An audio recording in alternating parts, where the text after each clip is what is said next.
Hello BUHS JET के धुरंधरों। जैसा कि आप सबको पता है कि आपका एग्जाम 22 फरवरी को होने वाला है। और मेरे भाई, हम लोग अभी आप सभी बच्चों के लिए 22 फरवरी यानी कि 21 फरवरी तक पूरा तैयारी करवा देंगे, जो कि 22 फरवरी को आप सभी बच्चों को आपके एग्जामिनेशन सेंटर में जो पेपर मिलेगा वहां इसका इन रिजल्ट देखने को मिलेगा।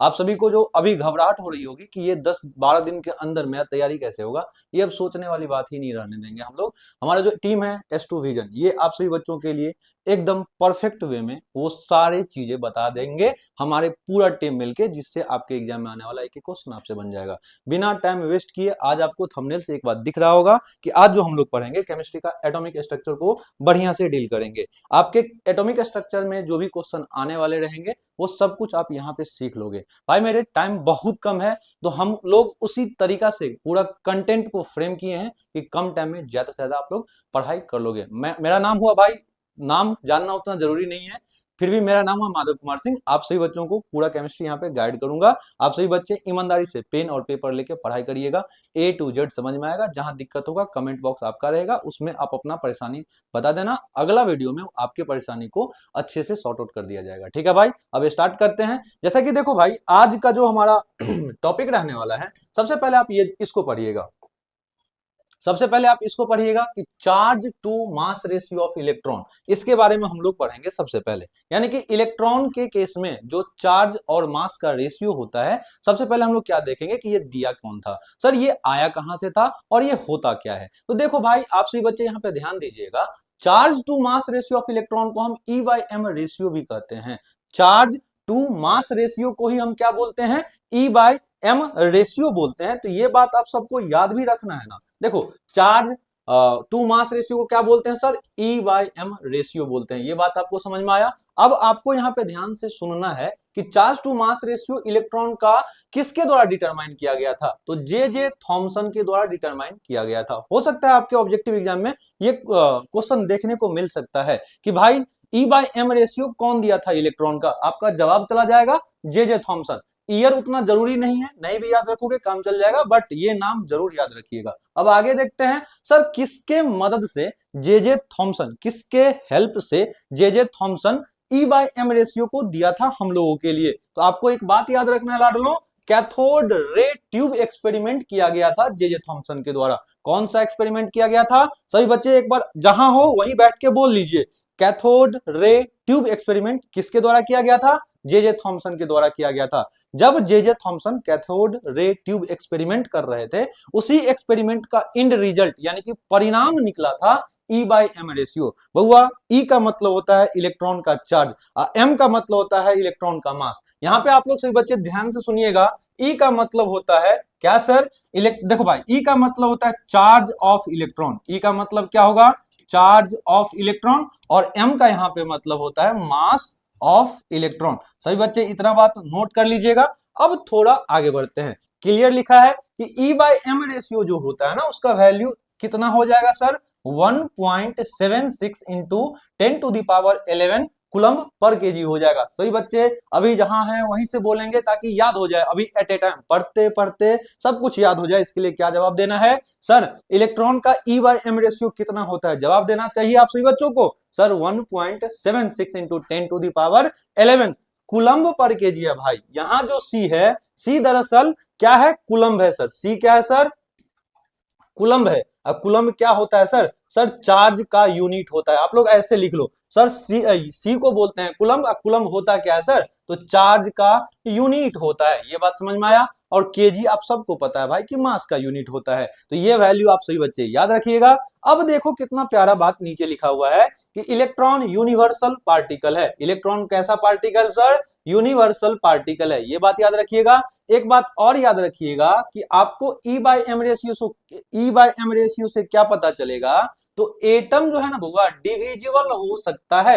यानी कि एटम डिविजिबल होता है। अब यहाँ पे एक एक्स्ट्रा बात मैं समझा देता हूं, डिविजिबल का मतलब क्या होता है। डिविजिबल का मतलब ये हुआ कि हम एटम को तोड़ सकते हैं। मान लो अपने पास कुछ ऐसा है क्या, देखो भाई ये रिमोट है, रिमोट को हम तोड़ सकते हैं, यानी कि रिमोट डिविजिबल होते हैं। इसी प्रकार से अगर बात किया जाए कि एटम डिविजिबल है, इसका क्या मतलब हुआ, तो आप सबको पता है एटम को डिवाइड किया जाता है सर इलेक्ट्रॉन, प्रोटॉन, न्यूट्रॉन में, जिसको हम बोल देते हैं सब एटॉमिक पार्टिकल। ये बात तो सबको पता होगा ना। तो एटम को ही बाबू डिवाइड करके हम लोग किन किन के चीजों के बारे में पढ़ते हैं, इलेक्ट्रॉन के बारे में पढ़ते हैं सर, प्रोटॉन के बारे में पढ़ते हैं सर, एंड न्यूट्रॉन के बारे में पढ़ते हैं। मेनली हम लोगों को इन्हीं तीनों सब एटॉमिक पार्टिकल के बारे में पढ़ना है। एटम को डिवाइड किया जा सकता है, इसीलिए एटम को बोला गया है डिविजिबल। देखो भाई, एटम को लिख लो, एटम को डिवाइड किया जा सकता है, एटम को डिवाइड किया जा सकता है,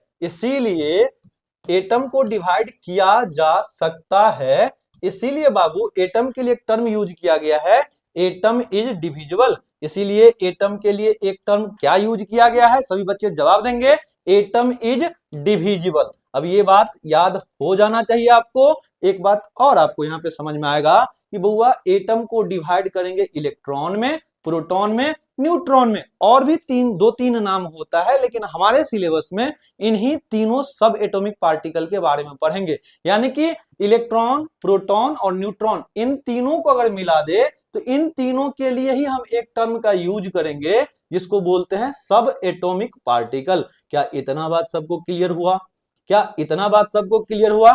अब मैं अगर आगे बात करूं मेरे भाई, तो यहाँ पे एक दो बात और क्या लिखा हुआ था कि electron has very small mass. सही बात है सर, इलेक्ट्रॉन के पास बहुत ही छोटा मात्रा में, बहुत ही हल्का मास होता है इलेक्ट्रॉन का। कितना मास होता है अगर आपको याद हो तो बहुत अच्छी बात है, नहीं याद हो तो घबराना नहीं है। देखो, इलेक्ट्रॉन के मास को हम एमई से दिखाते हैं। किससे दिखाते हैं सर? एमई। एम का मतलब मास, ई का मतलब इलेक्ट्रॉन, यानी कि एमई का मतलब क्या हो जाएगा? मास ऑफ इलेक्ट्रॉन। इसका वैल्यू होता है 9.1 इंटू 10⁻31 kg होता है। ये बात सबको मुझे लगता है कि याद कर लेनी चाहिए, ये बहुत ही बेसिक बात है और आप सबको आना भी चाहिए। बता दो फिर से, इलेक्ट्रॉन का मास का वैल्यू कितना होता है सर? 9.1 into 10⁻31 kg। क्या इतना बात क्लियर हुआ? भाई हट जाते हैं 10 सेकेंड के लिए, वीडियो पॉज करके इसको नोट कर लीजिए, देखिए जल्दी फटाफट। चलो भाई अब आगे बढ़ लेते हैं। तो देखो भाई, आप सबको यहां से अच्छे से पता चला कि सर यहाँ जे थॉमसन क्या किए हैं, तो sir E by M ratio के बारे में बताया है। और ई बाय एम रेशियो को बताने के लिए जे थॉमसन कौन सा एक्सपेरिमेंट किए थे? कैथोड रे ट्यूब एक्सपेरिमेंट किए थे। ये सब क्लियर हो चुका है। अब मैं यहाँ का इस कंसेप्ट के बेसिस पे एक क्वेश्चन करवाता हूं। क्वेश्चन क्या है sir? Charge to mass ratio, charge to mass ratio, जिसको हम क्या बोलते हैं बाबू? E by M ratio. Electron का किसके द्वारा डिटरमाइन किया गया था, यानी कि किसके द्वारा खोजा गया था? ई बाय एम रेशियो किसका सर? इलेक्ट्रॉन का। क्या सभी बच्चों को जवाब इसका नहीं पता है क्या? हाँ सर, एकदम पता है सर, जे थॉमसन हो जाएगा। क्या हो जाएगा सर? सी ऑप्शन हो जाएगा। क्या सभी बच्चों को यह बात समझ में आया? भाई वीडियो पॉज करके नोट कर लीजिए। अब मैं आगे बढ़ता हूं, क्या आगे बढ़ने का इजाजत है? सभी बच्चे नोट कर लिए हो? अब देखो मेरे भाई, अब अगला कंसेप्ट क्या है, सभी बच्चे ध्यान से सुनिएगा। एक सेकेंड, ये थोड़ा छोटा रह गया है।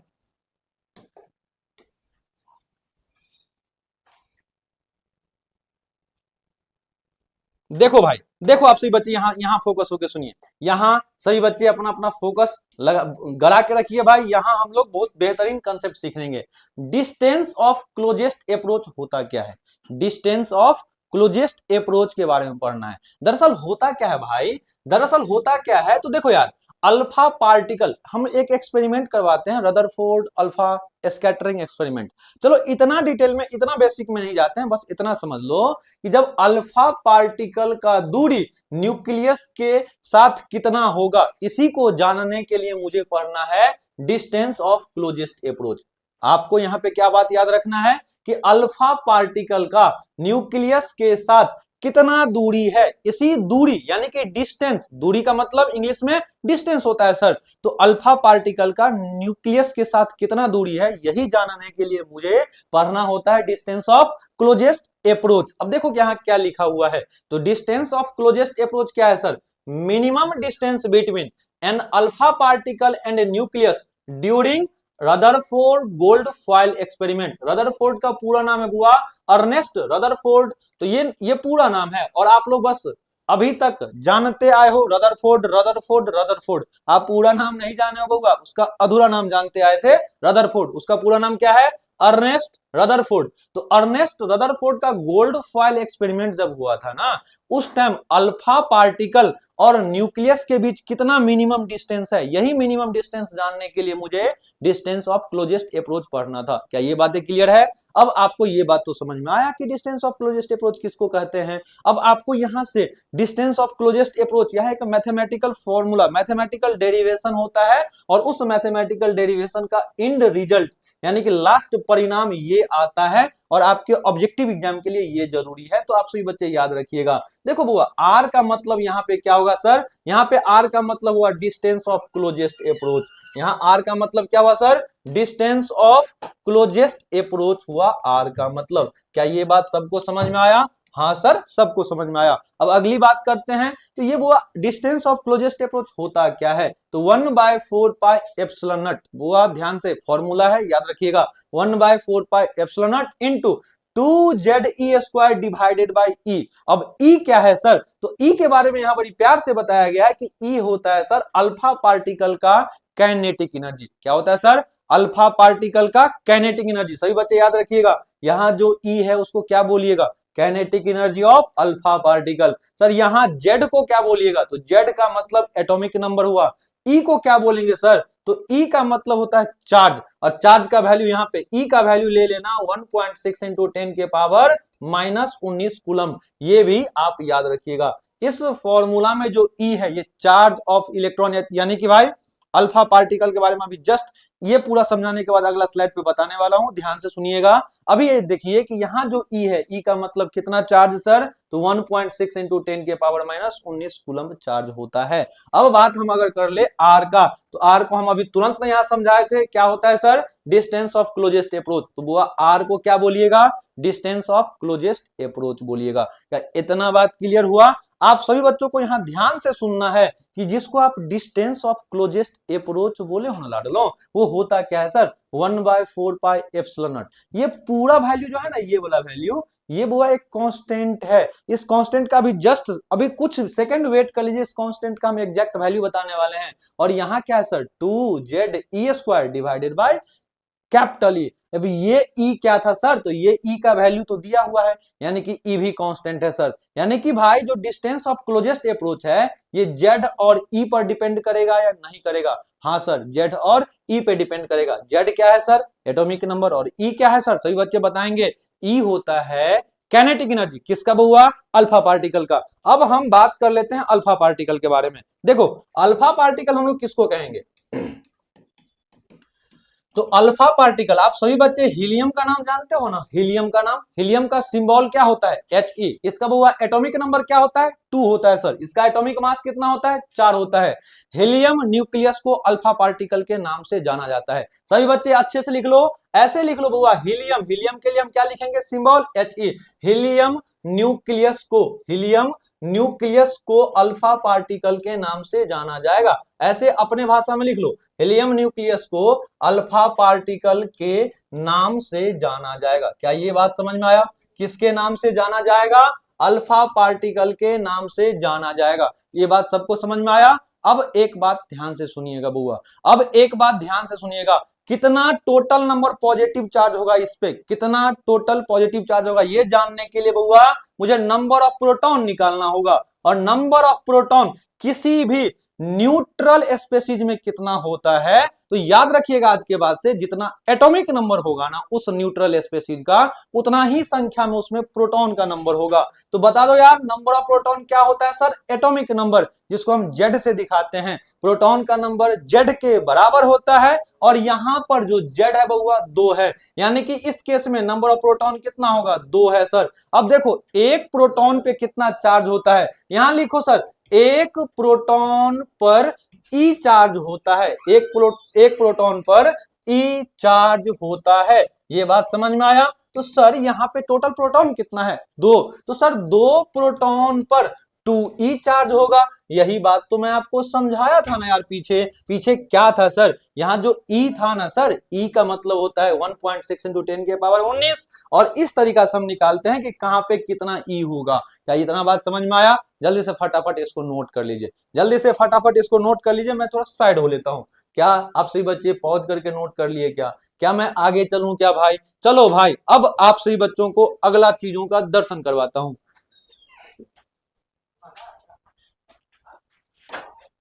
देखो बाबू, देखो देखो बउआ, आप सभी बच्चे, अब हम इस क्वेश्चन को, अब यही चीज थोड़ा हिंदी में भी लिख के ला दिए भाई। पीपीटी आपका हिंदी में भी आ गया। क्या है सर पीपीटी में? देखिए तो sir, distance of closest approach वह न्यूनतम दूरी है जहां तक अल्फा कण, जिसको आप अल्फा पार्टिकल बोले हो ना इंग्लिश में, उसी को हिंदी में बोलते हैं सर अल्फा कण। बउआ ये जो है ना, इसको हम अल्फा ऐसे बोलते हैं, ALPHA, अल्फा। अल्फा को दिखाते हैं ऐसे करके। अधूरा इनफाइनाइट का साइन जो है ना, वो अल्फा का दरअसल साइन होता है। तो देखो, डिस्टेंस ऑफ क्लोजेस्ट अप्रोच होता क्या है सर? तो ये न्यूनतम दूरी है लाडलो, ये एक न्यूनतम दूरी है जहां तक अल्फा कण नाभिक के पास पहुंचता है। बहुआ नाभिक को बोलते हैं हम न्यूक्लियस। यानी कि आप सबको ये बात रिलेट करने में मजा आएगा कि अल्फा पार्टिकल न्यूक्लियस के जितना पास तक जाता है ना, जितना पास तक जाता है, मान लो यहां न्यूक्लियस है, अल्फा पार्टिकल तेजी से आया, तेजी से आया, तेजी से आया, यहां आके रुक गया। अब इससे ज्यादा पास नहीं जा सकता है, इससे ज्यादा पास नहीं जा सकता है ड्यू टू रिपल्सन। अब रिपल्सन क्या लगता है, कैसे लगता है, इसके लिए भाई अभी मुझे इतना शॉर्ट में, आप सबको पता है ना कि कितना कम टाइम है आपके पास, तो अभी इतना डिटेल में अभी नहीं जाते हैं। बस ये समझो, अल्फा पार्टिकल एकदम तेजी से आया और ये न्यूक्लियस है, न्यूक्लियस के अब जाके अब ज्यादा पास नहीं जा पा रहा है। ये बात समझ में आया? तो ये जो मिनिमम डिस्टेंस है ना, देखिए सर, अब इससे ज्यादा पास नहीं जाएगा, यानी कि मिनिमम डिस्टेंस इतना इसके बीच है। तो इसी मिनिमम डिस्टेंस को जानने के लिए डिस्टेंस ऑफ क्लोजेस्ट अप्रोच पढ़ते हैं। उसका फॉर्मूला आप सबको पता चला था सर, क्या होता था सर? R बराबर 1/4 पाई एप्सिलॉन नॉट। यहाँ क्या सर? ZE², यानी कि क्या होता था फॉर्मूला? जल्दी बताओ फटाफट सही बच्चे, यहाँ फॉर्मूला क्या होता था सर? देखो सर, यहाँ जो फॉर्मूला होता था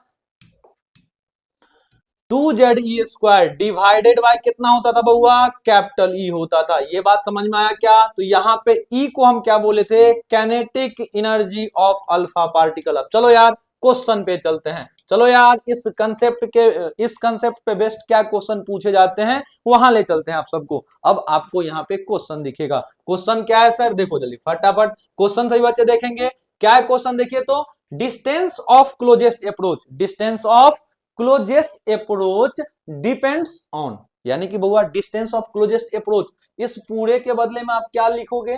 इस पूरे के बदले में क्या आप डिस्टेंस ऑफ क्लोजेस्ट अप्रोच को R से दिखाते हो? हाँ सर, R से दिखाते हैं।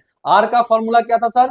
1/4 pi epsilon not 2ZE² divided by क्या होता है सर? तो यहाँ कैपिटल E होता है। ये बात तो जाने थे, यानी कि R जो है, यानी कि सर R जो है inversely proportional to capital E है कि नहीं है? हाँ सर, R ऊपर में है, कैपिटल E नीचे में है। जब ऐसा रिश्ता हो तो इसको उल्टा रिश्ता यानी कि इनवर्सली प्रोपोर्शनल का नाम दे देते हैं। तो देखो कितना प्यार से बोला गया है कि जो डिस्टेंस ऑफ क्लोजेस्ट अप्रोच है किस पे डिपेंड करेगा सर? तो सर ये डिपेंड करेगा या तो एनर्जी, काइनेटिक एनर्जी पे, यानी तो जेड पे। तो यहाँ जेड को बोलते हैं सर इस फॉर्मूला में एटॉमिक नंबर। जेड को क्या बोलते हैं भाई? एटॉमिक नंबर बोलते हैं। और ई को क्या बोलते हैं? Kinetic energy of alpha particle बोलते हैं। Kinetic energy of alpha particle बोलते हैं। अब बता दो ऑप्शन क्या हो जाएगा बउआ? तो सर यहाँ आर, जेड और ई पे डिपेंड करता है, इसीलिए यहाँ जो चारों ऑप्शन है इसमें से मुझे एक ऑप्शन यहाँ दिख रहा है, kinetic energy of alpha particle. तो इस क्वेश्चन का आंसर क्या हो जाएगा भाई?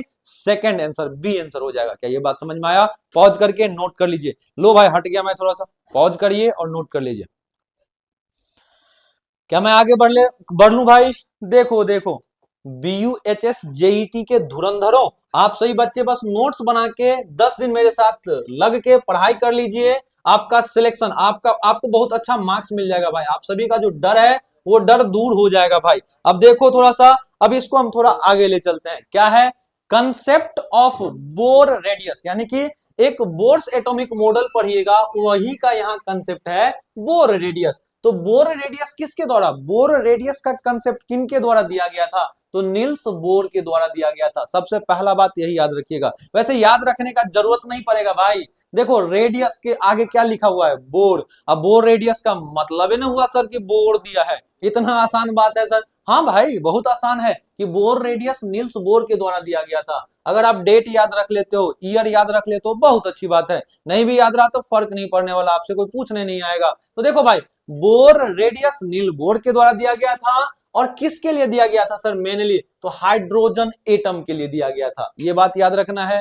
सर बोर्स रेडियस किसके द्वारा दिया गया था, नील्स बोर के द्वारा। सर किसके लिए दिया गया था, हाइड्रोजन एटम के लिए दिया गया था, ये बात समझ में आया। और एक बात यहाँ पे समझा देते हैं भाई, एक बात यहाँ लिख लो, बोर्स एटॉमिक मॉडल लिख लो अपने भाषा में। बोर्स एटॉमिक मॉडल जो है ना बउआ, बोर्स एटॉमिक मॉडल जो है ना, सिंगल इलेक्ट्रॉन स्पेसीज के लिए लाया गया था, सिंगल इलेक्ट्रॉन स्पेसीज के लिए लाया गया था। ऐसे अपने भाषा में लिख लीजिए, Bohr's atomic model single electron species के लिए लाया गया था। क्या ये बात समझ में आया, के लिए लाया गया था, ये बात सही बच्चे नोट कर लीजिए। भाई सिंगल इलेक्ट्रॉन स्पेसीज का ये मतलब हुआ ऐसा स्पेसीज जिसमें नंबर ऑफ इलेक्ट्रॉन एक ही रहेगा।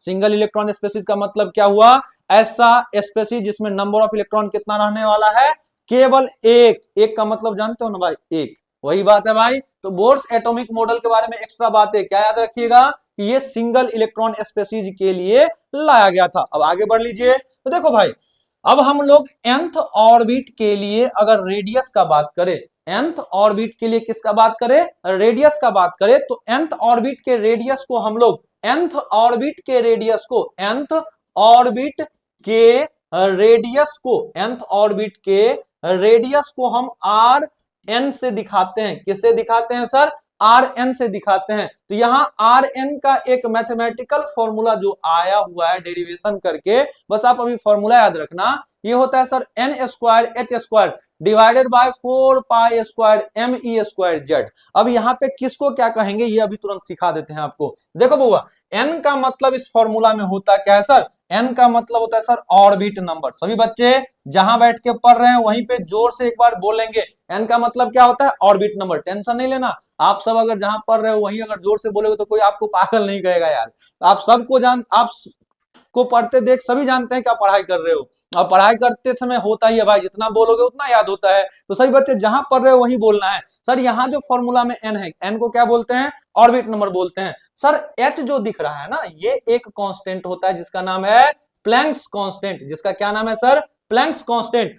कांस्टेंट है सर तो एक वैल्यू होगा, वैल्यू बता दीजिए। देखो भाई जस्ट आप लोगों के हाई डिमांड पे इसका वैल्यू हो जाएगा 6.626 इंटू 10 के पावर -34 जूल इंटू सेकेंड हो जाएगा। क्या ये बातें याद रखोगे सर। इस फॉर्मूला में n का मतलब होता है ऑर्बिट नंबर, ये चीज क्लियर है सर। इस फॉर्मूला में h का मतलब होता है प्लैंक्स कांस्टेंट, ये चीज क्लियर है। प्लैंक्स कांस्टेंट, कांस्टेंट है सर तो वैल्यू होना चाहिए, एकदम वैल्यू होगा भाई, वैल्यू होना चाहिए। तो बता दीजिए वैल्यू ये है। क्या आज के बाद से आपसे कोई पूछेगा प्लैंक्स कांस्टेंट का वैल्यू कितना होगा, बता दोगे ना, ये होगा सर, ये होगा, ये जवाब नहीं देना, ये पूरा जवाब देना। 6.626 इंटू 10 टू द पावर -34। बहुआ ये हो याद रखिए, ये जूल इंटू सेकेंड है, ये मत भूलना, ये भूलोगे चीजें बिगड़ जाएगा। यहाँ पे अर्ग इंटू सेकेंड करना होगा ना भाई, तो -34 के जगह पे -27 हो जाएगा। तो आपको ये भी बारीकी से ध्यान से सुनना पड़ेगा और याद रखना पड़ेगा। ये यूनिट है, यूनिट कितना होगा सर एच का, जूल इंटू सेकेंड। अगर जूल इंटू सेकेंड में हम एच का वैल्यू जानना चाहें तो 6.626 इंटू 10 के पावर -34 होगा। ये बात समझ में आया। अब आगे बढ़ लेते हैं। तो देखो बुआ, जब इस फॉर्मूला में, अच्छा 4 क्या है कांस्टेंट, पाई क्या है, पाई का वैल्यू नहीं याद है आपको, 22/7 होता है सर, या नहीं तो 3.14 होता है। यानी कि इस फॉर्मूला में जो पाई है वो एक कांस्टेंट है। हाँ भाई एम आ गया, क्या आ गया सर, एम आ गया सर, ई आ गया। एम का मतलब क्या होता है sir, mass of electron. M का मतलब क्या हुआ, मास ऑफ इलेक्ट्रॉन। एम का मतलब होता है sir mass of electron, M का मतलब मास ऑफ इलेक्ट्रॉन होता है। अच्छा मास ऑफ इलेक्ट्रॉन का वैल्यू भी होना चाहिए सर, एकदम होता है सर। कितना होता है, 9.1 इंटू 10 के पावर -31 kg होता है। चलो भाई फटाफट ये बात समझ में आ गया। ई का, ई को बोलते हैं सर इलेक्ट्रॉनिक चार्ज, और ई का वैल्यू होता है 1.6 इंटू 10 के पावर -19 कूलम। ये भी आपको याद हो गया। जेड क्या है सर? तो जेड यहाँ पे हो जाता है एटॉमिक नंबर। जेड क्या होता है? जेड का मतलब होता है एटॉमिक नंबर। अब सब चीज आपको यहाँ पे समझ में आ गया होगा। इस फॉर्मूला में आर एन को बोलते हैं nth ऑर्बिट का रेडियस। nth ऑर्बिट के रेडियस को आर एन से दिखाते हैं। फॉर्मूला निकल के आता है मैथमेटिकल डेरिवेशन से, N square H square divided by 4 pi square M E square into Z. किसको क्या कहते हैं पूरा बात पता चला। अब देखो भाई, जहां पे जो कांस्टेंट है, जिसका जो वैल्यू होगा वो अगर रख देते हो ना, तो लास्ट में आपको ये निकल के आएगा। क्या है sir? 0.529 into N square by Z angstrom. A के ऊपर गोला का निशान दिख रहा होगा, ये गोला का मतलब लड्डू नहीं है।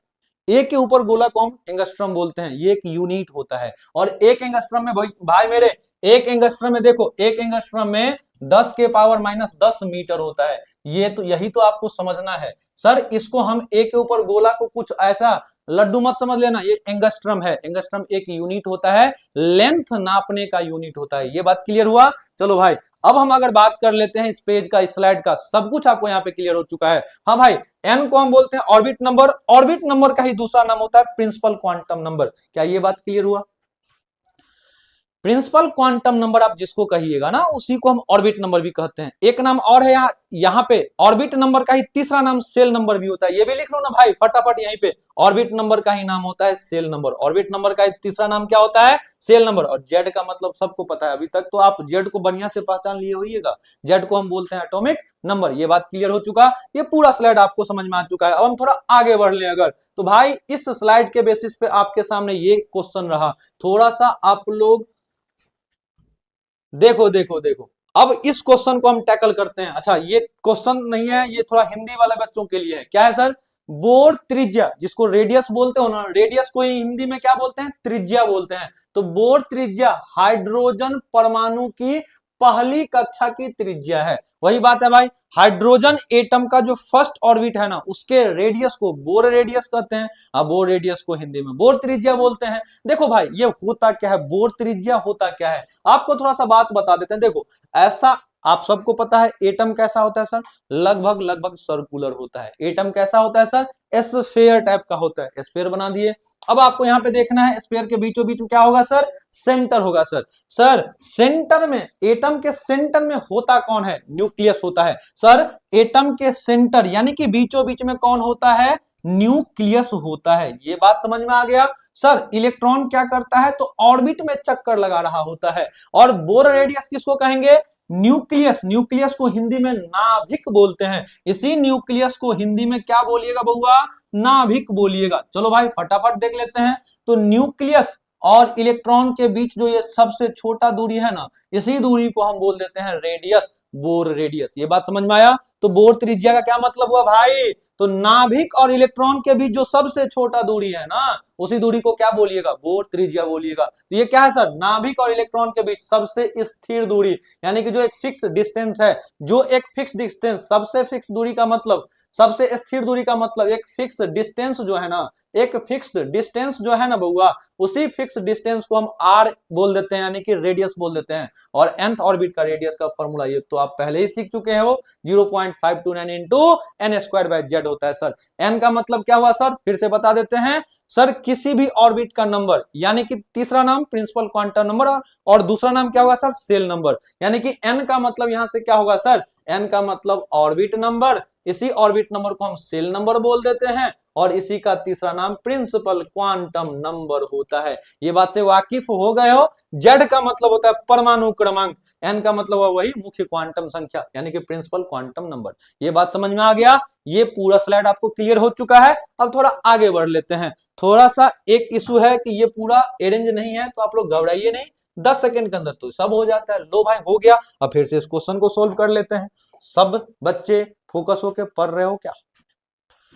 भाई मेरे, जितना भी आपका घबराहट था ना, BUHS JET, एक नया जो आप लोगों के लिए ला दिया गया था टेंशन, इस टेंशन पे अब भाई हथौड़ी से चोट लगाएंगे।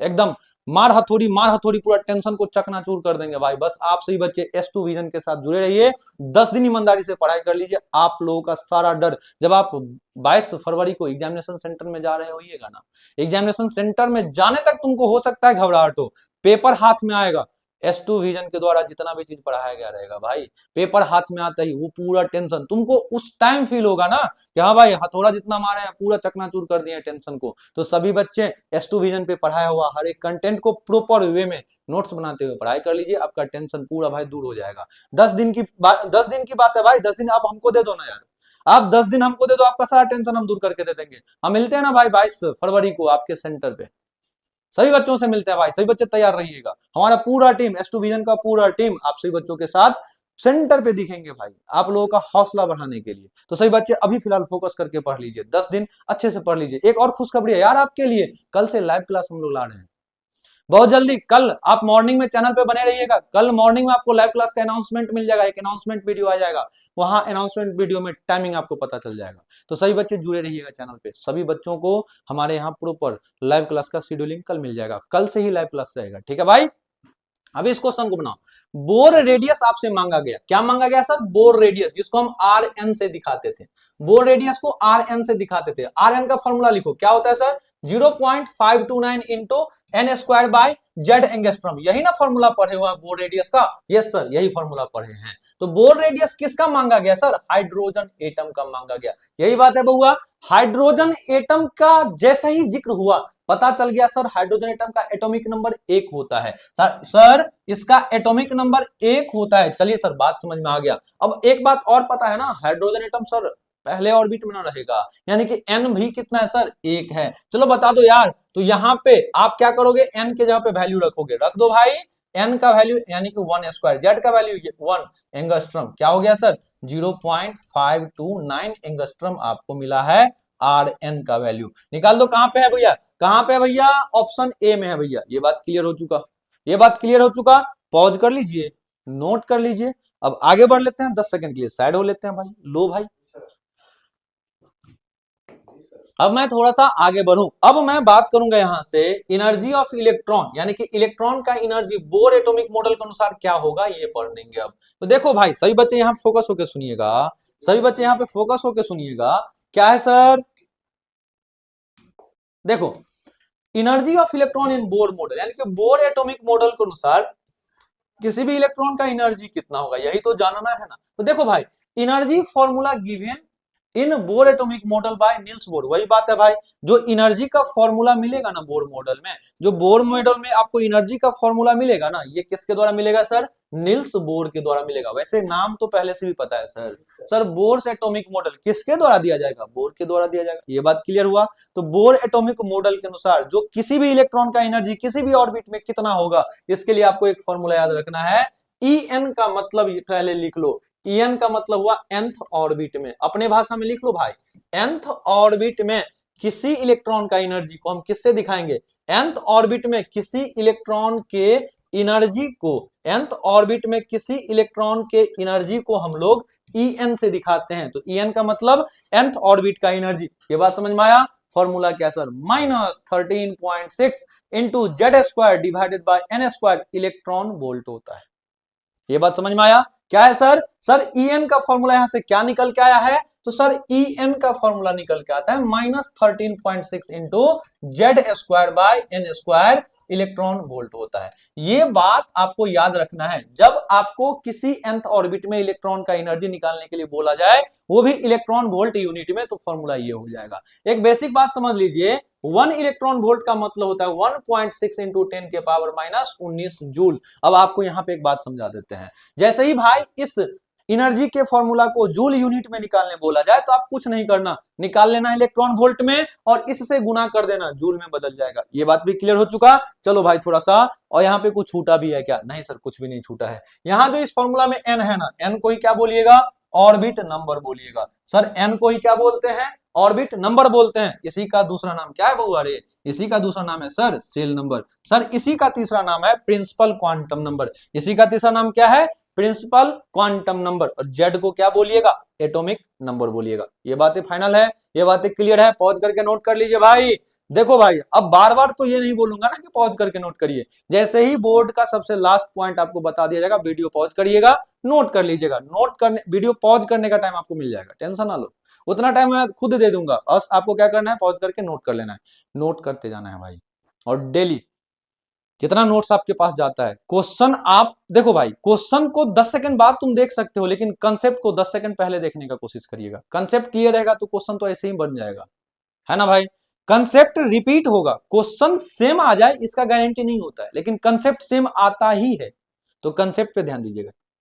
अब हम आगे बढ़ लें। अगला क्वेश्चन क्या है सर, अगला क्वेश्चन क्या है, तो देखो सर यही क्वेश्चन हमको तो सोल्व करना था, यही क्वेश्चन तो हमको सोल्व करना था। देखिए सर क्या है, तो एनर्जी ऑफ इलेक्ट्रॉन, आपसे क्या पूछा गया बउआ, इलेक्ट्रॉन का energy, energy of electron. Energy of electron को हम किससे दिखाते हैं, En से दिखाते हैं। एनर्जी ऑफ इलेक्ट्रॉन को किससे दिखाते हैं, En से दिखाते हैं। तो energy of electron in second orbit, बउआ सेकेंड ऑर्बिट का मतलब हुआ n बराबर 2। देखो एक बात थोड़ा सा बता देते हैं, आज के बाद से कहीं पे फर्स्ट ऑर्बिट लिखा रहेगा, फर्स्ट ऑर्बिट कहीं लिखा रहेगा, इसका मतलब n बराबर 1। बउआ रे सेकेंड ऑर्बिट कहीं लिखा रहेगा, सेकेंड ऑर्बिट का मतलब होता है n बराबर 2। आज के बाद से थर्ड ऑर्बिट कहीं लिखा रहेगा, थर्ड ऑर्बिट का क्या मतलब हुआ बउआ, n बराबर 3 एंड सो ऑन, यानी कि फोर्थ ऑर्बिट में n बराबर 5, n बराबर 4, फिफ्थ ऑर्बिट में n बराबर 5, इस प्रकार से आप समझ में आ जाएगा आपको। तो सेकेंड ऑर्बिट का मतलब n बराबर 2। Sir H atom, H atom का मतलब हाइड्रोजन एटम,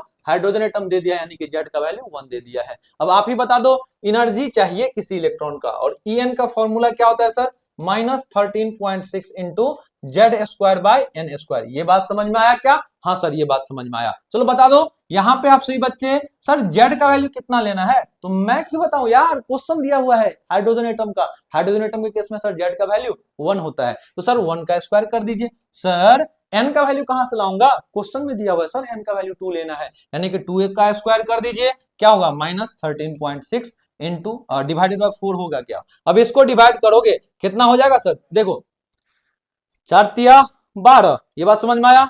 पॉइंट कितना आ जाएगा सर, 4 चौक 16 में, यानी कि -3.4 इलेक्ट्रॉन वोल्ट आएगा, यानी कि -3.4 इलेक्ट्रॉन वोल्ट, यानी कि ऑप्शन बी आ जाएगा। ये बात समझ में आया क्या, पॉज करिए नोट करिए। अब आगे बढ़ लेते हैं लाडलो, BUHS JET 2026 के धुरंधर, एकदम धुरंधर मूवी वाला स्टाइल में इसको पढ़ते हैं भाई, है ना।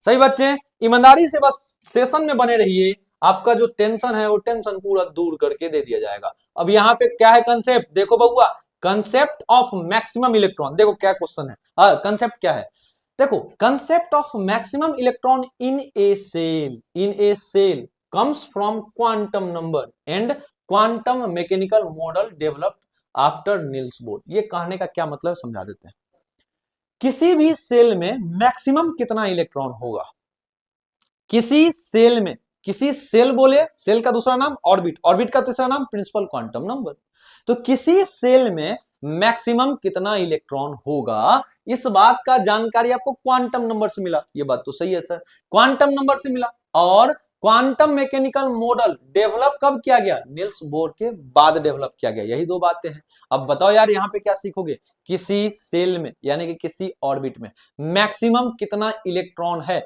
ये आपको कहां से पता चला, क्वांटम नंबर से पता चला। किस क्वांटम नंबर से, प्रिंसिपल क्वांटम नंबर से। सर प्रिंसिपल क्वांटम नंबर या क्वांटम नंबर कब डेवलप किया गया था, तो क्वांटम मैकेनिकल मॉडल डेवलप किया गया था नील बोर के बाद। ये बात समझ में आया। अब यहाँ पे देखो व्हाट इज सेल, देखो यार यहाँ जो सेल है ना, सेल क्या है, तो सेल सर क्या होता है, तो सेल रिप्रेजेंट किसके द्वारा किए जाते हैं, प्रिंसिपल क्वांटम नंबर, जिसको हम n से दिखाते हैं, यानी कि सेल को आप रिप्रेजेंट करते हो प्रिंसिपल क्वांटम नंबर से। देखो भाई आप लोग 9th 10th में पढ़े होइएगा, K shell, L shell, M shell, N shell, जिसको आप के सेल बोलते हो इसका मतलब n बराबर 1 होता है, जिसको एल सेल बोलते हो इसका मतलब n बराबर 2 होता है, एम सेल का मतलब n बराबर 3, सर यहाँ n सेल का मतलब n बराबर 4 एंड सो ऑन, एंड इसी प्रकार से हो जाता है। वही बात है, n बराबर 1 2 3 4 को हम क्या बोलते हैं, के एल एम एन सेल बोल देते हैं। यही बात समझ में आया। अब आगे देखो सर, किसी सेल में यानी कि किसी ऑर्बिट में मैक्सिमम कितना इलेक्ट्रॉन होता है, उसका फॉर्मूला होता है 2n²। ये क्या फॉर्मूला है भाई, ये देख लो, किसी ऑर्बिट में, ये क्या फॉर्मूला है, देखो भाई, किसी ऑर्बिट में, लिखो सही बच्चे, किसी ऑर्बिट में मैक्सिमम कितना इलेक्ट्रॉन है, किसी ऑर्बिट में मैक्सिमम कितना इलेक्ट्रॉन है, किसी ऑर्बिट, ऑर्बिट का ही बुआ, ऑर्बिट का ही दूसरा नाम क्या है सर? सेल। तो और सेल का ही तीसरा नाम क्या है सर? इसी का तीसरा नाम है प्रिंसिपल क्वांटम नंबर। सर बात तो क्लियर हो रहा है। तो किसी ऑर्बिट में मैक्सिमम कितना इलेक्ट्रॉन है, ये जानने के लिए हम फॉर्मूला अप्लाई कर देते हैं 2n² का। इस फॉर्मूला में n का मतलब होता है सर, n का मतलब यही सर ऑर्बिट नंबर होता है, n का मतलब ऑर्बिट नंबर होता है। ये बात समझ में आया? अब थोड़ा सा इस क्वेश्चन को और इस कंसेप्ट को हम क्वेश्चन के थ्रू सॉल्व कर लेते हैं। क्वेश्चन के थ्रू इस क्वेश्चन कंसेप्ट को रिलेट कर लेते हैं, समझ लेते हैं। क्वेश्चन क्या हुआ? Maximum electron in third shell. Sir यहां जो, अरे भाई भाई भाई भाई क्या है, देखो देखो देखो देखो, यहां जो थर्ड सेल है ना, थर्ड सेल का मतलब हुआ sir third orbit, third shell का मतलब हुआ थर्ड ऑर्बिट। अब और बात समझ लो, अब और बात समझ लो, थर्ड ऑर्बिट में मैक्सिमम कितना इलेक्ट्रॉन होगा? अभी तुरंत ना आप सीखे थे सर किसी ऑर्बिट में मैक्सिमम कितना इलेक्ट्रॉन होगा, ये जानने के लिए सीखो ऐप डाउनलोड करो, ये नहीं होता है यहाँ पे। देखो भाई, किसी ऑर्बिट में मैक्सिमम कितना इलेक्ट्रॉन होगा, तो maximum electron in any orbit, maximum electron in any orbit, maximum electron in any orbit का फॉर्मूला होता है 2n²। वो यहाँ पे n का वैल्यू क्या लेना है? थर्ड सेल का मतलब n बराबर 3, तो n का वैल्यू क्या लेना है सर? 3 का स्क्वायर। 3 का स्क्वायर कितना होता है बुआ? 3 का स्क्वायर 9 होता है, तो 2 इंटू 9 कितना हो जाएगा? 18 हो जाएगा। कहीं पे दिख रहा है 18? हाँ सर, ऑप्शन बी में। ये बातें भी क्लियर है? ये बातें भी क्लियर है क्या? क्या भाई सही बच्चे? वीडियो को पॉज करके नोट कर लीजिएगा। ये बातें क्लियर है? हाँ सर, ये बातें क्लियर है। चलो वेरी गुड। और सब, और बच्चे बताओ फटाफट।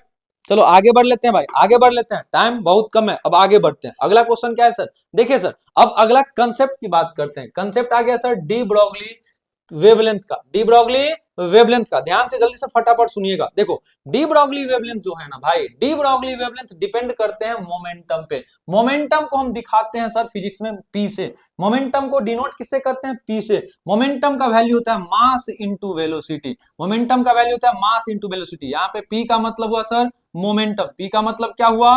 मोमेंटम हुआ सर। एम का मतलब क्या हुआ?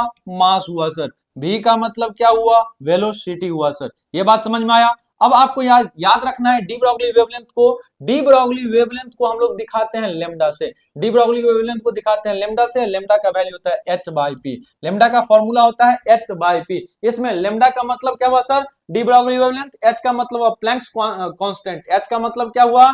Planck's constant. और इसका वैल्यू आप सबको पता है कितना होता है सर? 6.626 इंटू 10 के पावर -34 जूल इंटू सेकेंड। अब ये बात पता है पी क्या है सर? मोमेंटम। मोमेंटम का वैल्यू क्या होता है? m into V. ये बात समझ में आया? हाँ, डी ब्रॉगली वेवलेंथ किसके द्वारा दिया गया था? तो लुईस डी ब्रॉगली के द्वारा दिया गया था। ये बात भी समझ में आया? अच्छा भाई, P का मतलब क्या होता है? m into V. तो यानी कि यहाँ पे m इंटू बी कर देंगे तो भाई लेमडा का 2 फॉर्मूला आया कि नहीं आया? अगर मास और वेलोसिटी के टर्म में पूछ दे तो नीचे का फॉर्मूला हो जाएगा, और भाई मोमेंटम के टर्म में पूछ दे तो ऊपर का फॉर्मूला हो जाएगा। ये बात क्लियर हुआ? अब आगे बढ़ लेते हैं लाडलो। आगे क्या है सर? क्वेश्चन है सर। क्या है क्वेश्चन सर? देखिए फटाफट, देखिए फटाफट, देखिए क्या बोल रहा है। डी ब्रॉगली वेवलेंथ किस पे डिपेंड करेगा? यही ना क्वेश्चन पूछ रहा है बुआ। डी ब्रॉगली वेवलेंथ किस पे डिपेंड करेगा? अभी तुरंत डी ब्रॉगली वेवलेंथ के बाद बदले में तुम लोग क्या लिखना सीखे थे? लेमडा लिखना सीखे थे, है ना भाई? डी ब्रॉगली वेवलेंथ को लेमडा से दिखाते थे। हाँ सर, दिखाते थे। क्या होता था फॉर्मूला सर? h/p। यानी तो लेमडा का दूसरा फॉर्मूला क्या होता सर? h/m into B. यही ना होता था? यानी कि डी ब्रॉगली वेवलेंथ, देखो बुआ, h का मतलब कांस्टेंट, प्लैंक्स कांस्टेंट। तो कांस्टेंट पे डिपेंड करे, क्या करेगा भाई? कांस्टेंट जहां भी रहेगा एक फिक्स वैल्यू रहेगा ना, तो कांस्टेंट पे डिपेंड नहीं करेगा। तो किस पे करेगा सर? सर लेमडा डिपेंड किस पे करेगा?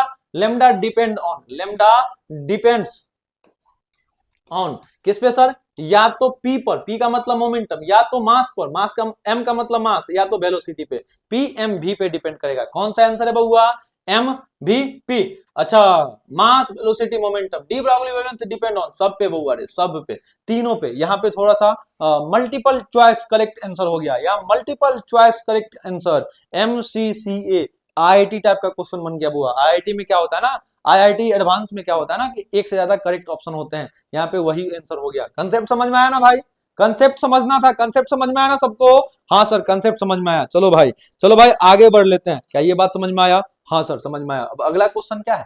सर अगला कंसेप्ट है हाइड्रोजन स्पेक्ट्रम का। अगला कंसेप्ट है हाइड्रोजन स्पेक्ट्रम का। सही बच्चे याद रखिएगा, हाइड्रोजन स्पेक्ट्रम के केस में मुझे एक लेमडा निकालने का फॉर्मूला मिलता है। वो लेमडा निकालने का फॉर्मूला क्या है? 1 लेमडा इक्वल टू आर। अच्छा, इस फॉर्मूला में थोड़ा सा मॉडिफाई करके बता देते हैं। देखो 1/लेमडा बराबर होता है are Z square into 1/n1 square minus 1/n2 square. अब देखो बउआ, मेन फॉर्मूला तो ये होता है। इस फॉर्मूला में लेमडा को बोलते हैं वेवलेंथ, आर को बोलते हैं रेडबर्ग कांस्टेंट।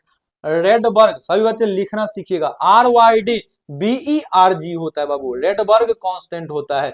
आर का मतलब क्या होता है? Rydberg constant. बड़ी प्यार से इसका वैल्यू याद रखिएगा भाई। कांस्टेंट है सर तो एक फिक्स वैल्यू होगा ना, एकदम होगा। और इस फिक्स वैल्यू का कितना होता है? ये फिक्स वैल्यू कितना होता है? 1.09 इंटू 10⁻7 पर मीटर। यहाँ मीटर के पावर इनवर्स, मीटर के पावर इनवर्स को भाई लिखना चाहोगे तो 1/m लिखोगे। और 1/m को हम पढ़ेंगे कैसे? लिख लो, रीड एज, यानी कि कैसे पढ़ेंगे सर? पर मीटर पढ़ेंगे। क्या पढ़ेंगे सर?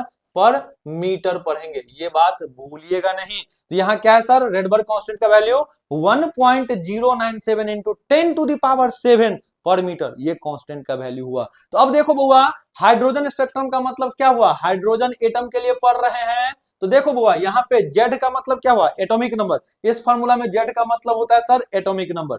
जेड का मतलब एटॉमिक नंबर, और हाइड्रोजन का एटॉमिक नंबर कितना सर? 1 होता है। तो 1 का स्क्वायर तो 1 ही ना होगा सर। तो आर इंटू 1 का स्क्वायर, केवल आर बचेगा और बाद बाकी सेम टू सेम रह जाएगा। तो यही रेडबर्ग कांस्टेंट, रेडबर्ग कांस्टेंट वाला फॉर्मूला कहां से निकला है? हाइड्रोजन स्पेक्ट्रम से निकला है। तो ये फॉर्मूला, आप ये फॉर्मूला याद रखना, ठीक है बउआ। N1 का क्या मतलब हुआ? Final orbit. और N2 का क्या मतलब हुआ? Initial orbit. ये बात याद रख लेना, ठीक है भाई। अब थोड़ा आगे बढ़ लें अगर, तो ये सीरीज आप बहुत अच्छे से याद रखिएगा।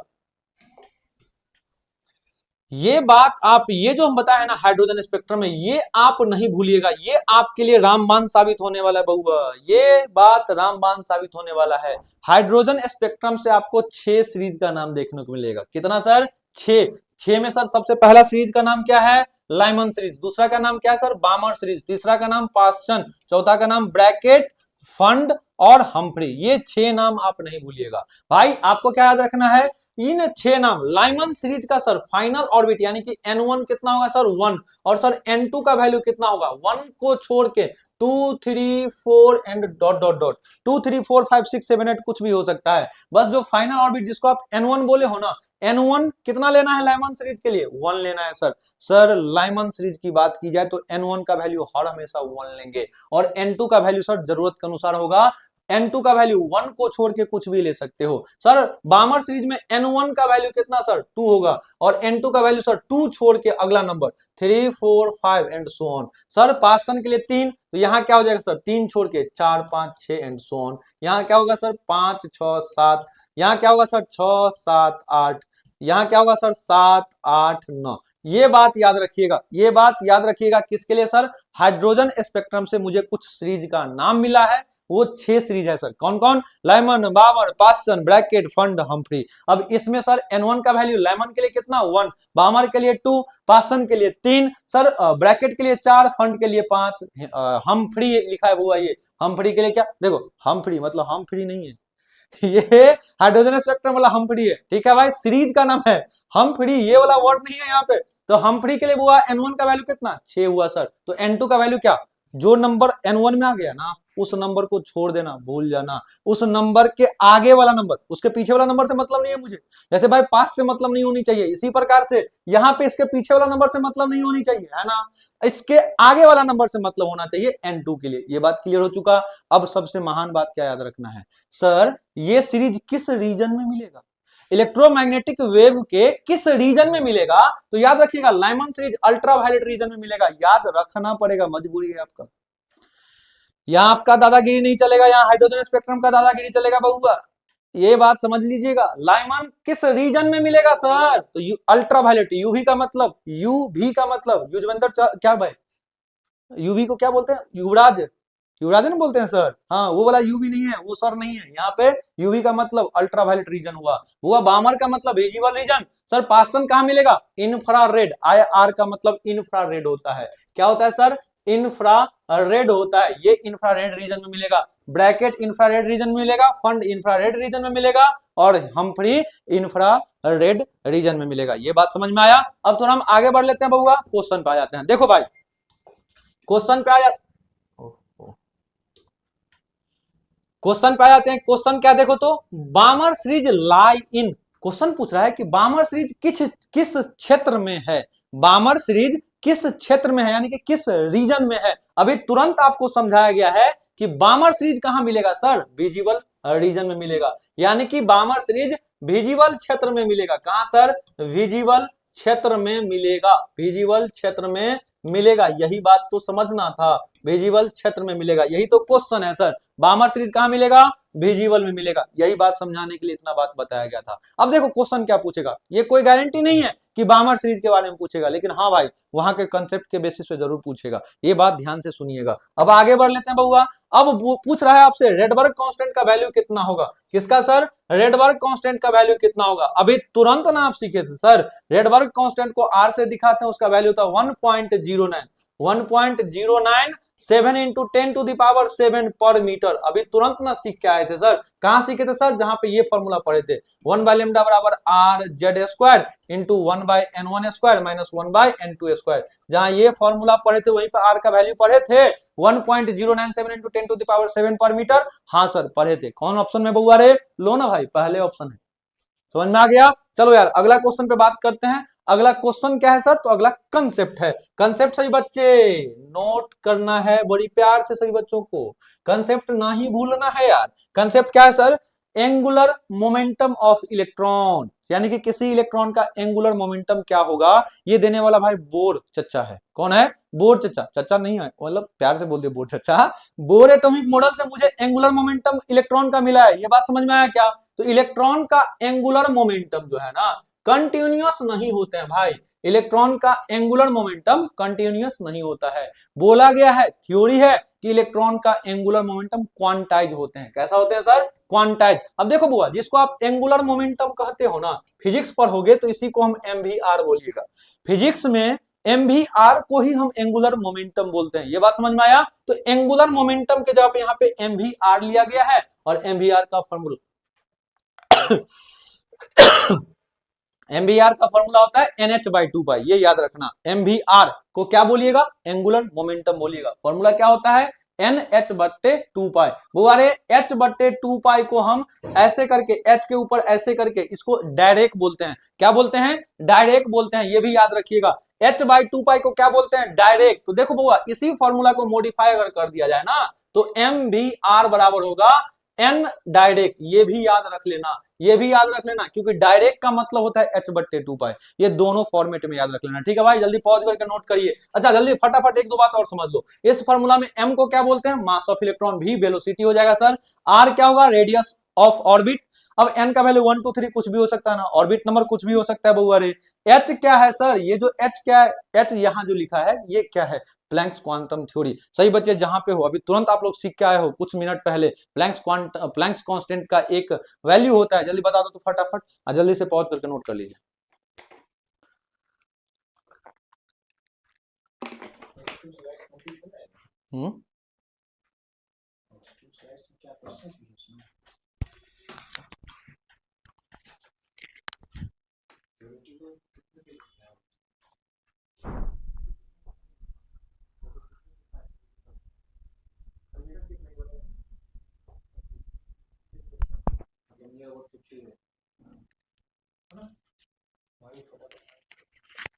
देखो बच्चों, अब हम इस क्वेश्चन को अब यहां से देखते हैं भाई। अब यहां से देखते हैं क्या है सर, एंगुलर मोमेंटम इन बोर मॉडल। बोर मॉडल में एंगुलर मोमेंटम कैसा होता है, अभी तुरंत पढ़ के आए हो कि सर कंटिन्यूअस नहीं होता है, क्वांटाइज होता है। क्या आंसर हो जाएगा, बी आंसर हो जाएगा। ये बात समझ में आया। अब आगे बढ़ लेते हैं बउआ। अब आगे क्या है, फोटो इलेक्ट्रिक इफेक्ट के बारे में पढ़ना है। किसके बारे में सर, फोटो इलेक्ट्रिक इफेक्ट के बारे में पढ़ना है। सही बच्चे ध्यान से सुनिए, फोटो इलेक्ट्रिक इफेक्ट होता क्या है। तो फोटो इलेक्ट्रिक इफेक्ट एक प्रकार का फेनोमेना है सर। फोटो इलेक्ट्रिक इफेक्ट एक प्रकार का घटना है जिसमें इलेक्ट्रॉन इमिट करता है, यानी कि इलेक्ट्रॉन इमिट का मतलब निकलता है। कहां से सर, एक मेटल सरफेस पे। कब निकलेगा, जब लाइट उस पे आके गिरेगा। देखो भाई, सफिशियंट फ्रीक्वेंसी का लाइट किसी मेटल के सरफेस पे आके गिरेगा। मान लो ये पर्याप्त मात्रा वाला फ्रीक्वेंसी का लाइट है, यहां इस मेटल सरफेस पे आके गिरा। अब इस मेटल सरफेस से भाई कोई इलेक्ट्रॉन, जैसे ही लाइट गिरा वैसे ही मेटल भागा। इसी पूरा फेनोमेनन को एक्सप्लेन करने के लिए हम लोग फोटो इलेक्ट्रिक इफेक्ट पढ़ेंगे। ये बात समझ में आया? अब आगे देखते हैं।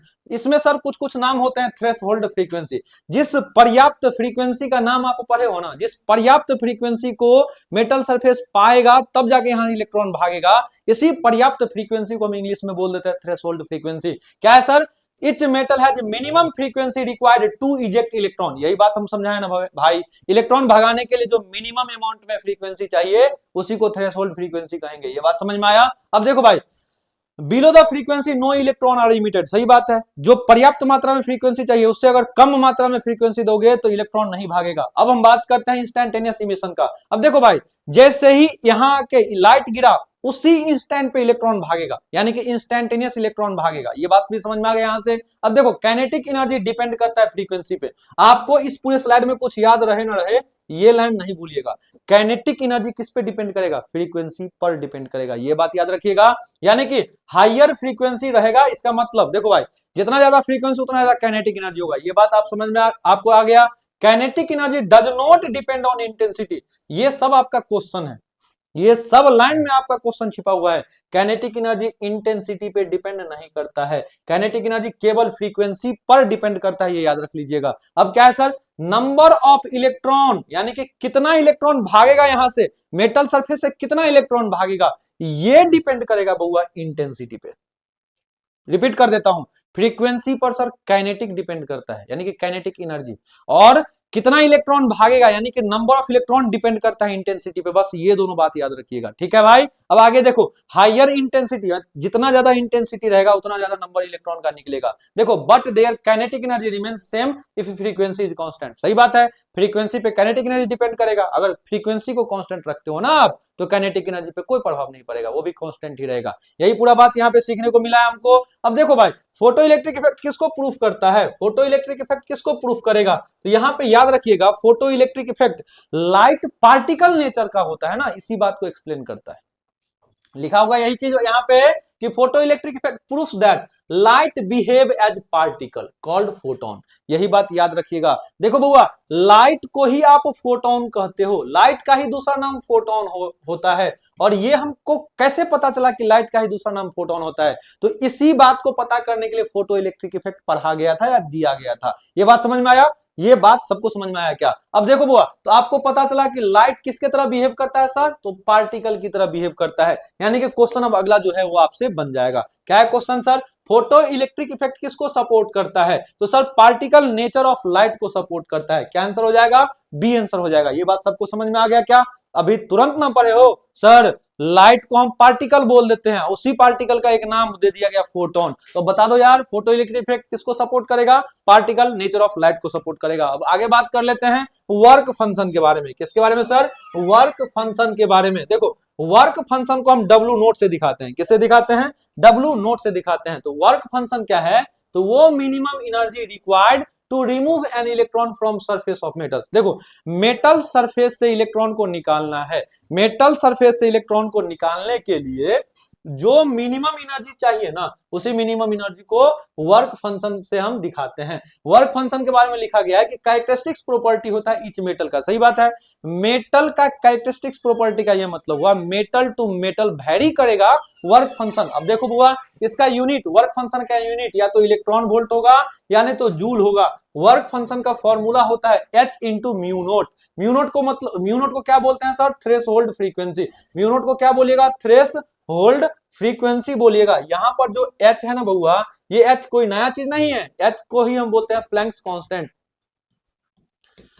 H को ही बोलते हैं प्लैंक्स कांस्टेंट बोलते हैं। ये बात समझ में आया? यानी कि म्यू नॉट क्या है? Threshold frequency. हाँ, एक बात ध्यान से सुन लेना, ये बहुत अच्छे से ध्यान से याद रखिएगा। अगर इंसिडेंट फोटोन का एनर्जी, इंसिडेंट फोटोन का एनर्जी अगर कम रहेगा वर्क फंक्शन से तो कोई इलेक्ट्रॉन नहीं निकलेगा। ये बात याद रखिएगा। अगर इंसिडेंट फोटोन का एनर्जी यानी कि आने वाला एनर्जी वर्क फंक्शन से कम रहे, इलेक्ट्रॉन नहीं निकलेगा। आने वाला एनर्जी वर्क फंक्शन से ज्यादा रहे तभी इलेक्ट्रॉन निकलेगा। अभी जो बोला हूं अपने भाषा में लिख लेना। अब आगे बढ़ लेते हैं बउआ। अब आगे बढ़ लेते हैं। ये थोड़ा सा आपके लिए एक अजीब टाइप का हिंदी यहाँ देखने को मिलेगा, लेकिन घबराना नहीं। देखो क्वेश्चन इंग्लिश वाला सा हम काम कर लेंगे यहाँ पे।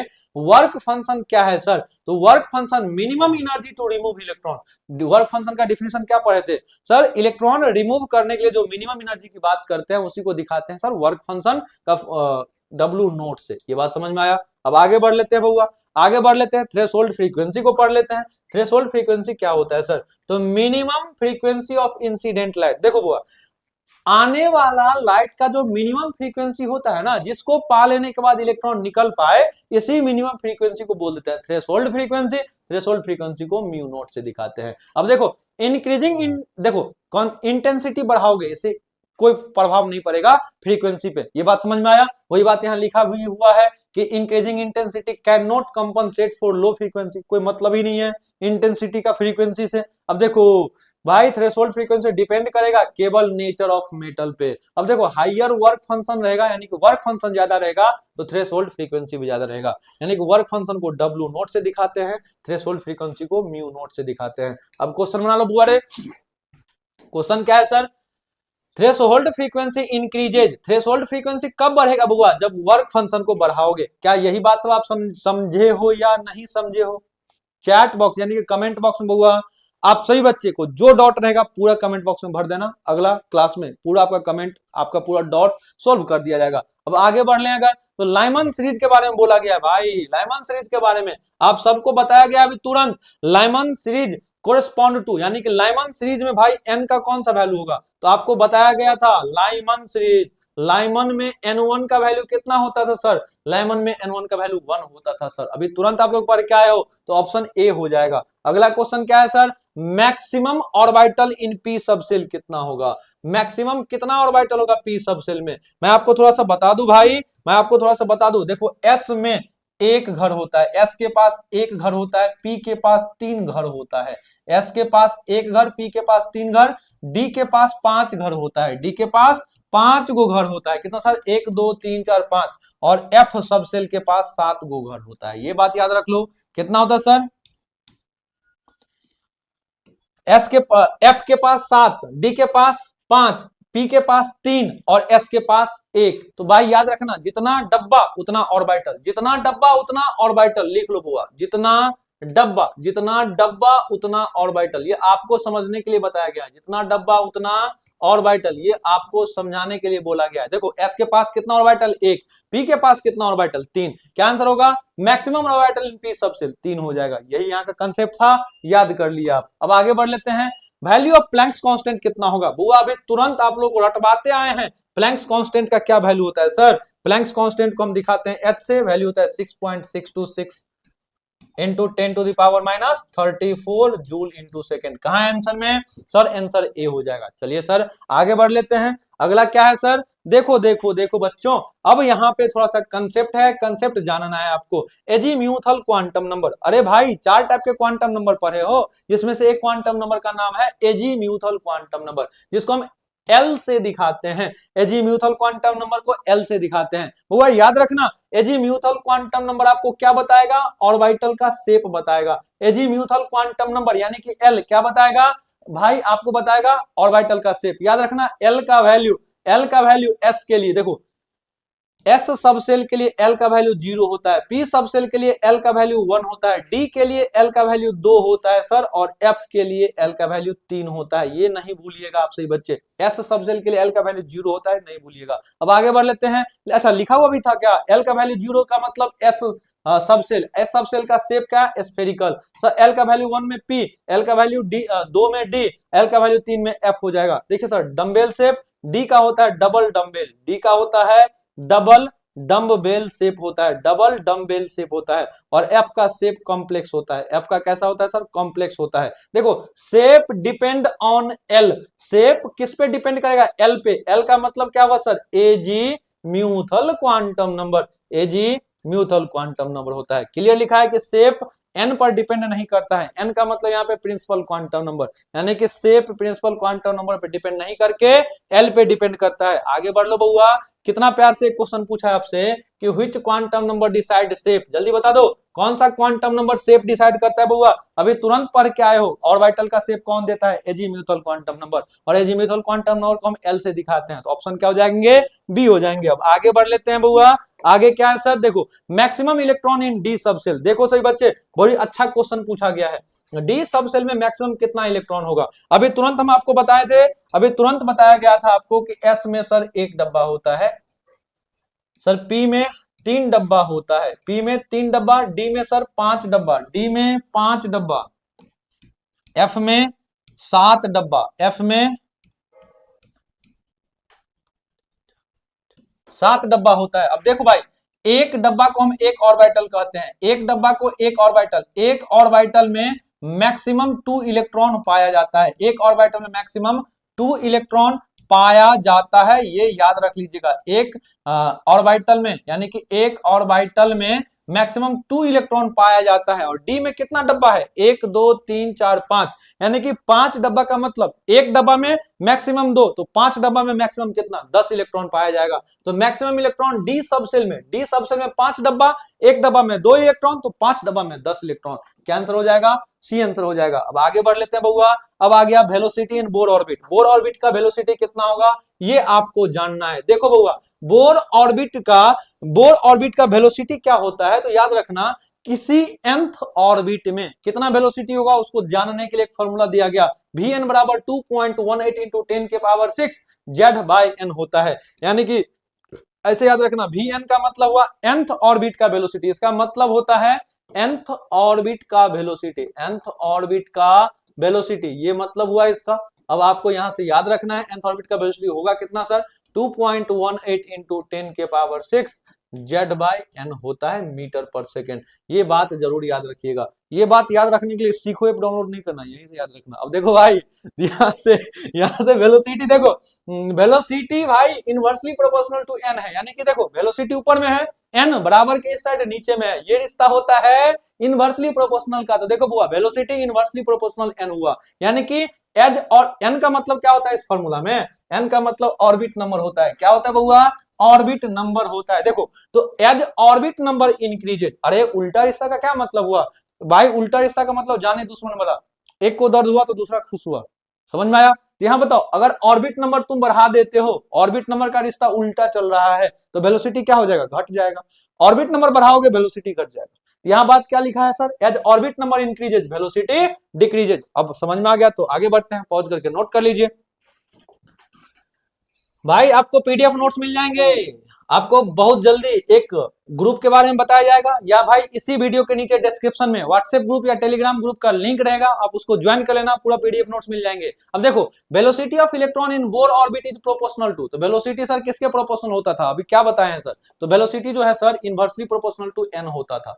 सर अभी यही ना बताएं, वेलोसिटी इनवर्सली प्रोपोर्शनल क्या होते हैं? n, यानी कि ये हो गया सर ऑप्शन। अब आगे बढ़ लेते हैं, रदरफोर्ड गोल्डफॉयल एक्सपेरिमेंट पढ़ना है, रदरफोर्ड गोल्डफॉयल एक्सपेरिमेंट के बारे में देख लो बउआ। तो देखो, रदरफोर्ड का गोल्डफॉयल एक्सपेरिमेंट क्या कहता है ना, तो एक्सपेरिमेंट ये किसके द्वारा परफॉर्म किया, मतलब किसके द्वारा किया गया था? तो रदरफोर्ड के द्वारा किया गया था। यहाँ होता क्या है सर? तो ज्यादातर अल्फा पार्टिकल सीधे सीधी पास कर देता है। देखो, रदरफोर्ड गोल्डफॉयल एक्सपेरिमेंट क्या होता है, तो यहाँ से कोई अल्फा पार्टिकल का सोर्स निकलता है, यहाँ मान लो कुछ है भाई, तो देखो यहाँ से सीधे मैक्सिमम सीधे निकल जाता है, मैक्सिमम अल्फा पार्टिकल स्ट्रेट पास कर जाता है, कुछ डिफ्लेक्ट करता है, बहुत कम होगा जो जिस पाथ से जा रहा है उसी पाथ से रिटर्न आएगा। ये बात हो गया।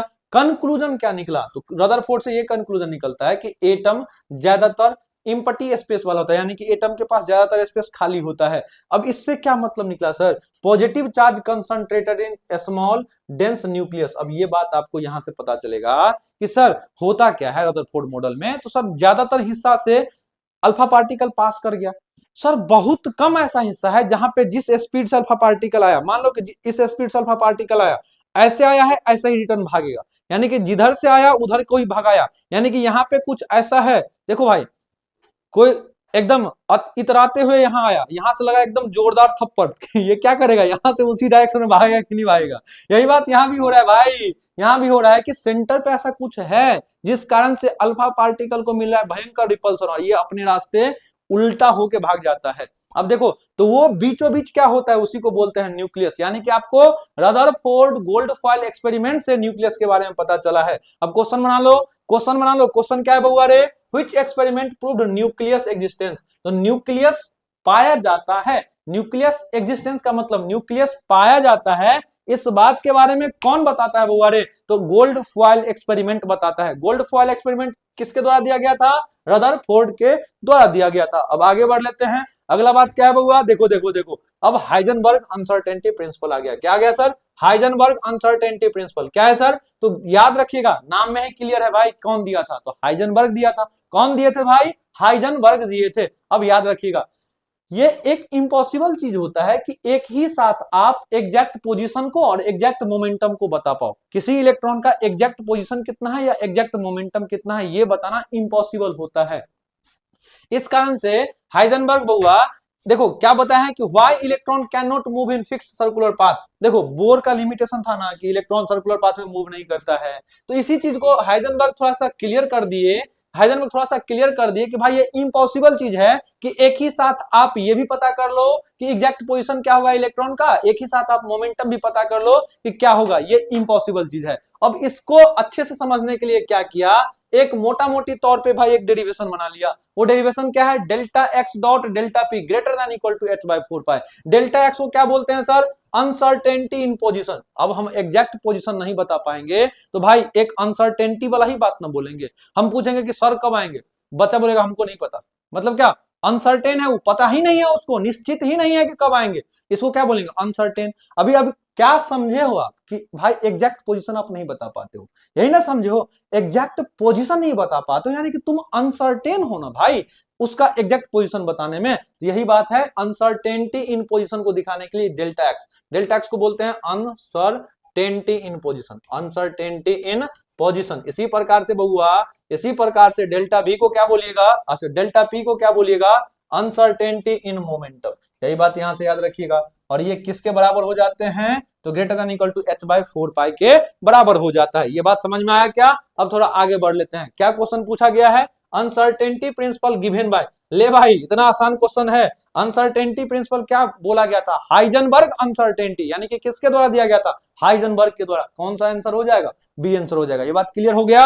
अब हम आगे बढ़ लेते हैं बउआ। आगे देखो क्या है, अब आगे क्या क्वेश्चन पूछा गया है। देखो भाई सभी बच्चे, मैक्सिमम इलेक्ट्रॉन पूछा गया है फोर्थ सेल में, और आप सबको हम बता चुके हैं किसी सेल में मैक्सिमम कितना इलेक्ट्रॉन पाया जाता है, ये जानने के लिए एक फॉर्मूला होता था 2n²। भाई maximum electron in any shell, maximum electron in any shell, maximum electron in any shell, ये जानने का एक फॉर्मूला पढ़ चुके हो, 2n² होता है। यहाँ फोर्थ सेल का मतलब, n का मतलब क्या? 4 सर। तो बताइए ना सर, 2 इंटू 4 का स्क्वायर यानी कि कितना? 2 इंटू 16 कितना हो जाएंगे?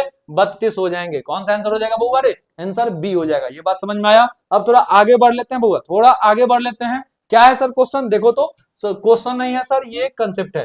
क्वेश्चन कंसेप्ट में क्या बोला गया है देखो सही बच्चे, when electron move from higher energy level to lower energy level तो energy is emitted। ये कहने का ये मतलब है, देखो भाई आपसे एक बात बताते हैं, तुम अमीर हो, अमीर से अब गरीब बन गए, कब बने होगे? पैसा बर्बाद कर दिया होगा तब ना बने होगे भाई। यानी कि आप गांव घर में देखे होगे, बाबू होते हैं पुश्तैनी धनी का, बेटा निकल जाता है निकम्मा। कैसे निकम्मा निकलता होगा? जो अमीरी उनके पिताश्री दिए होंगे, बर्बाद करके ना निकम्मा बना होगा।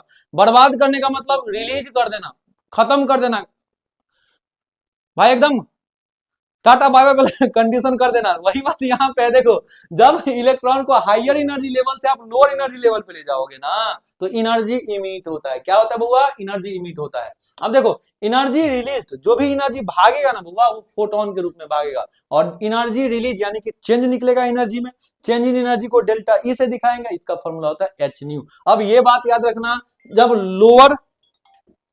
जब आप लोअर एनर्जी लेवल से, जब आप लोअर एनर्जी लेवल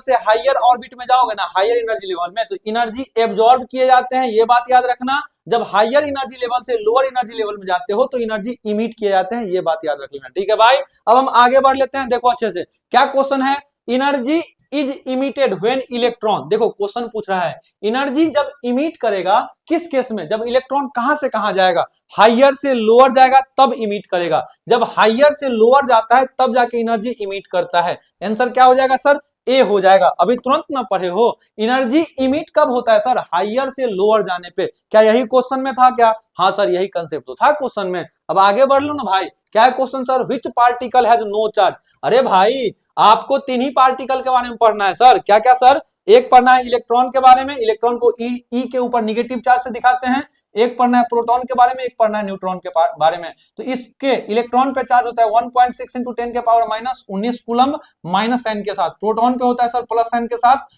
1.6 इंटू 10 के पावर माइनस 19 कूलम, और न्यूट्रॉन पे जीरो चार्ज होते हैं यानी कि न्यूट्रल होते हैं। तो which particle has no charge, यानी कि जीरो चार्ज किस पे होगा, न्यूट्रॉन पे होगा। अब आगे बढ़ लेते हैं, अगला क्वेश्चन क्या है, n plus L rule used for, अरे याद रखना n प्लस एल रूल का इस्तेमाल हम लोग इलेक्ट्रॉनिक कॉन्फ़िगरेशन निकालने में करते हैं, n प्लस एल रूल का इस्तेमाल इलेक्ट्रॉनिक कॉन्फ़िगरेशन निकालने में करते हैं, याद रख लेना।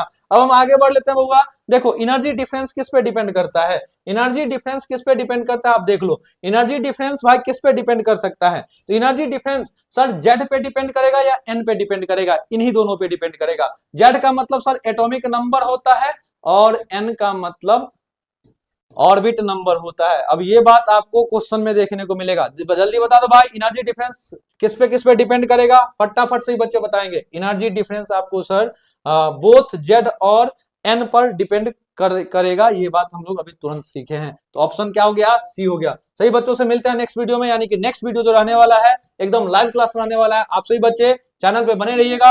आप सभी बच्चों को S2 विजन की तरफ से थैंक यू सो मच। आप सभी बच्चे पढ़ाई करते रहिए, मस्त रहिए, अपने टेंशन को बर्बाद कर दीजिए भाई, भगा के।